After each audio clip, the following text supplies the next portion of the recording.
we're getting close to the anniversary of Ajahn Suwat's passing away. There was a story he'd like to tell. It's a very popular story in the forest tradition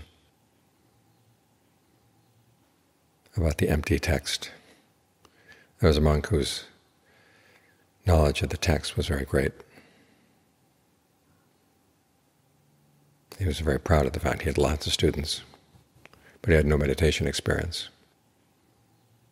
And so one time he went out to visit a group of arhants in the forest.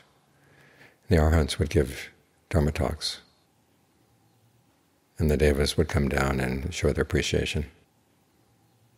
Then he gave his Dhamma talk. The devas turned their faces away. So he was upset, why are the devas so unfair? So he went to see the Buddha. And the Buddha said, well, you're an empty text, what do you know? And that struck him. So he decided he had to learn meditation. So he went to see Sariputta. The story is in the commentary, by the way.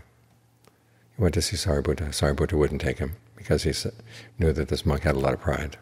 So he went down the list of the great arahants, Moggallana and the rest. Nobody would take him. Finally they got to a little novice who was an arahant. He said, okay, I'll take you on as a student on one condition. You go walk down into the lake with your robes on.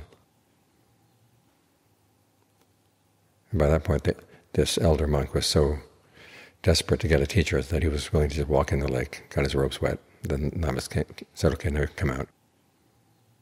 You've shown that you've lost some of your pride. And so he taught him. And the novice's lesson was this: there's a big termite's nest, and it has 6 holes. And there's a lizard in the termite's nest that you want to catch. So what do? You close off 5 of the holes, and you wait at that one hole. And the lizard is sure to show its face, and then you can catch it. Of course, the termite's nest stands for the body, the 6 holes stand for the 6 sense spheres. Close off 5 of them, in other words, everything except the mind. You're interested only in the mind. And as you watch the mind, then you're sure to see the defilements. So as you go through the day, remember that's where your primary interest should be. You can't help but see things and hear things. But your interest should be with how is your mind handling these things? Because the mind is the problem.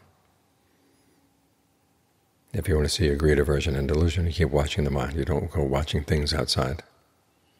Because the things outside are not greed, aversion, and delusion. It's the greed, aversion, and delusion inside the mind that goes out to those things. So you want to catch it. So make sure that your interest is right at the mind.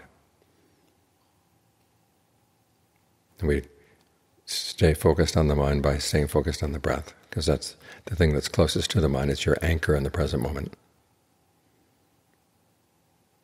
And then watch. And then when something comes up that's not skillful, okay, you can deal with it, because you see it rather than seeing how it colors everything else. Because if we allow it to go out our eyes, ears, nose, tongue, and body, it colors everything we see and hear and taste. And then we see things in its coloring. We don't realize that we're wearing colored glasses. That's the way the world looks to us. That whatever color our defilements are, that's the color the world is going to take on. So if you step outside of the defilement, then you can see clearly, and you can catch it. And that way you're not under its power.